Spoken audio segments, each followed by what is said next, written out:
in this episode of Pond Finds, we're looking at my Plymouth Bottling Works bottles that I found in Billington Sea. All of these I pulled out of the pond. And this was the very first one I pulled out, and it's a nice green color. And this one was, it was so deep. I usually use my kayak paddle to push the bottles towards the shore till I get them to the point where I can reach down and grab it. And this one was so deep, it was a whole kayak paddle length down, and I almost couldn't touch it, so I wouldn't have been able to get it. But luckily, my paddle just reached it. It took some work, but I got it, and it was one of the very first older bottles I found, so I was really excited about this one.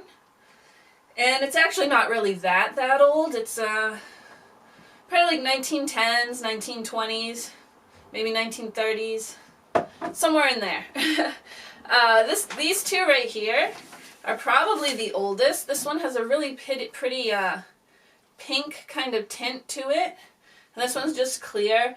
And I need to get some better bottle cleaning brushes because I couldn't reach quite in there. Sometimes like they get really like gross from being in the pond and take a lot of cleaning, and I don't have the proper brush for this one, but I'm gonna get it so it can be prettier. But this one I found over in front of the island, and it was wedged between some rocks. So I was really shocked that it was even in one piece, and when I pulled it out and saw it was like a really old one, I was really shocked, because this bottle is, and this one, pre-1900, so probably like the late 1880s, early 1890s, I'm guessing. The seams only go up to here, and they're very, very crude, rough seams, and there's no maker's mark on the bottom of either of these. And there's no code numbers on this one, but this one does have a code number on here. 166. These other ones have letters with the code numbers, and they also say contents 8 ounces. And their maker's mark is an R and a triangle, which I'll give you a close-up of later. But these also have a slightly rounded bottom, and they're skinnier and just slightly smaller, so I don't think these are quite 8 ounces.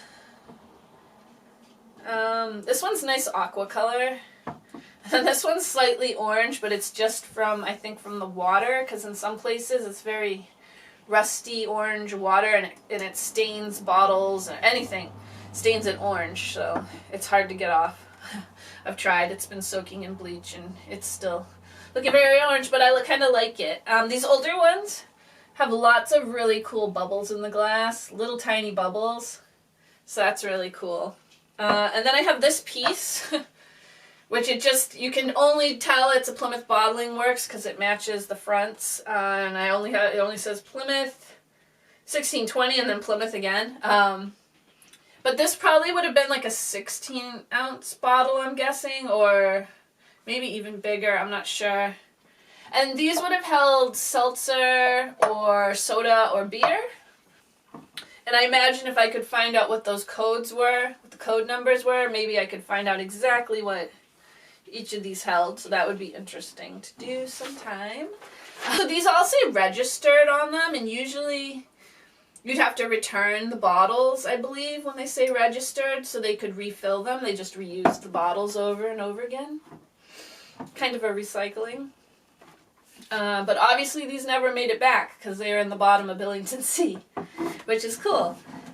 So I took a walk with this one, the pink one, which is, I mean, even though it's all scuffed up, it's actually my favorite one, I think. I took it for a visit back to the spot of where the bottling works would have been. Thought that would be kind of interesting. 130 years later to bring this bottle back to where it started. And I saw a picture of where the building was. It's pretty much right next to where Plymouth Rock is, and there's like benches and trees there now. I did find a little biography about the founder of the company. And his name was Edward J. Jones, and he was born in Glamorganshire, South Wales. I have no idea if that's how you say that. I'm just guessing. South Wales in 1861, and then his family moved here to the United States in 1865, and they were in Pennsylvania at first, but then they came to Plymouth, I think it was 1877, and his father was in charge of the Welsh Baptist Church in Plymouth, and he also had a jewelry store on Center and Main Street, I think, and they had that for a while. And Edward worked for his father there as a clerk. But in 1883, he founded the Plymouth Bottling Works. And at first, he only had 3 men working for him and 2 teams to deliver the beverages. And they bottled seltzers, sodas, and Bock beer. Yeah, so the Plymouth Bottling Works was located on Water Street, right at the very end of North Street, and I was reading an article from 1889, I think it was. There was a really bad winter storm that year in January, and the bottling works got flooded, and all sorts of debris from the ocean came in. It was a big mess. I thought that was interesting. This bottle right here could possibly be from 1889, or this one. So maybe they were inside the bottling works during the flood, who knows. Alright, so that's my collection, and you can see this bottle go for its visit to its birthplace, which was a fun thing to do. Alright, thanks for watching, and I'll see you again soon.